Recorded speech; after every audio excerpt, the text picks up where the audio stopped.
In today's video, I'm going to teach you how to create a Venmo QR code, easy tutorial 2025. By the end, you'll know exactly where to find your personal Venmo QR code and how to save or share it so people can pay you quickly and securely. First, open the Venmo app and log in with your account. Make sure you're connected to the internet and that the app is up to date so the QR features appear as expected.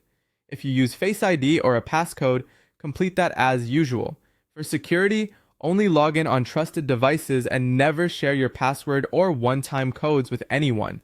Once you see your Venmo home screen, you're ready to access your code. Next, tap the QR icon in the upper right corner of the screen. It looks like a small square code or a scanner symbol. This opens Venmo's built-in QR tool. You'll likely land on the scanner view first, which is used to scan someone else's code. That's normal, and you're only one tap away from your own code.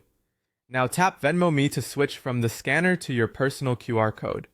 Your screen will display your profile details alongside a unique QR image that links directly to your Venmo profile.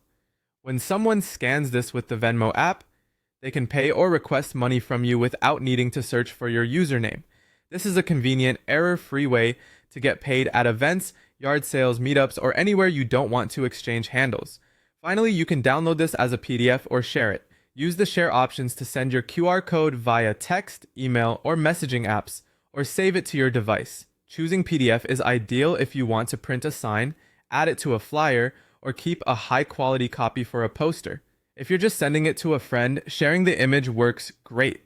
Before distributing widely, test the code by scanning it from another device to confirm it opens your profile correctly. If you're posting it publicly, consider adjusting your Venmo privacy settings so payment details remain private. Keep the file handy in your files or cloud storage, and update it in your materials if you ever change your profile picture or branding to keep things consistent. That's it. Open Venmo and log in, tap the QR icon, choose Venmo Me to display your code, and then download it as a PDF or share it. Follow these steps and you'll have a ready-to-use Venmo QR code in minutes.